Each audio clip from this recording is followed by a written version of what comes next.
สวัสดีค่ะใครๆก็เข้าครัวนี้นะคะแนนมีอาหารจานเด็ดมาฝากค่ะนั่นก็คือเมนูไก่ผัดเม็ดมะม่วงหิมพานต์ค่ะรับรองว่าถูกใจทุกเพศทุกวัยแน่นอนเดี๋ยวเราไปดูส่วนผสมและวิธีการทำมันก่อนเลยค่ะว่ามีอะไรบ้างส่วนผสมของเมนูไก่ผัดเม็ดมะม่วงนะคะก็จะมีแป้งสาลีค่ะเนื้อไก่พริกไทยเกลือต้นหอมหั่นท่อนหอมใหญ่ซอยพริกแห้งทอดเม็ดมะม่วงหิมพานต์ค่ะน้ำมันหอยซีอิ๊วขาวน้ำมันงากระเทียมสับหยาบน้ำตาลทรายส่วนผสมครบแล้วไปลงมือทำกันเลยค่ะ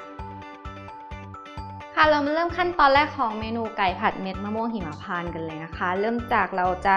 ทอดไก่ก่อนค่ะ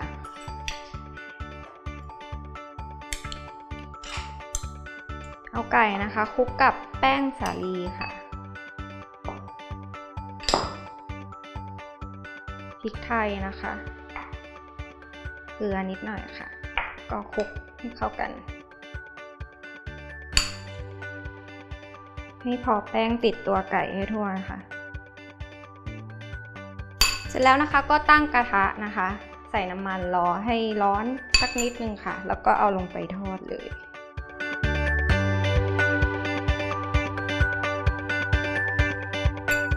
เราจะทอดจนไก่สุกนะคะแต่ว่าไม่ต้องเหลืองจนสุกเกินไปนะคะเพราะเดี๋ยวเวลาเอาไปผัดเนี่ยเดี๋ยวไก่มันจะแข็งเกินไปค่ะ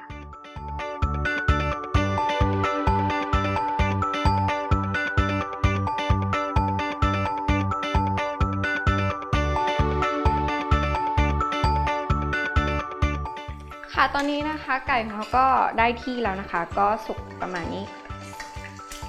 จะไม่ต้องสุกเหลืองกรอบมากนะคะเพราะว่าเดี๋ยวไปผัดแล้วมันจะแข็งค่ะ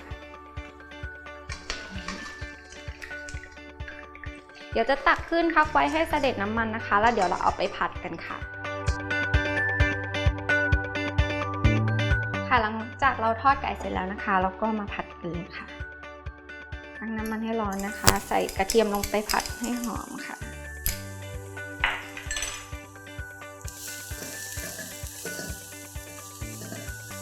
ตามด้วยหอมใหญ่นะคะ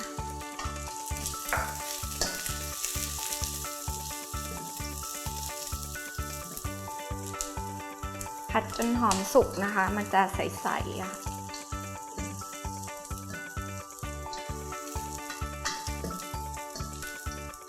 หอมเริ่มสุกนะคะก็ใส่ไก่ที่เราทอดเอาไว้ลงไปค่ะ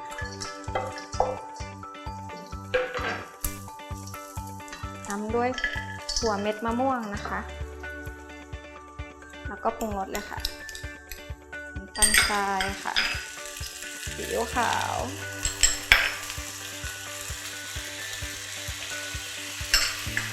และน้ำมันงานะคะก็คลุกเคล้าให้เข้ากันค่ะ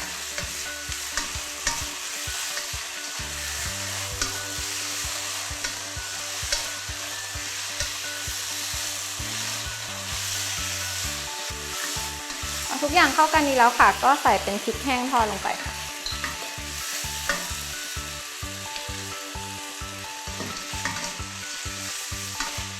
ตามด้วยต้นหอมนะคะคลุกเคล้าให้เข้ากันค่ะก็เสร็จเรียบร้อยแล้วเดี๋ยวเราไปจัดใส่จานเสิร์ฟกันค่ะ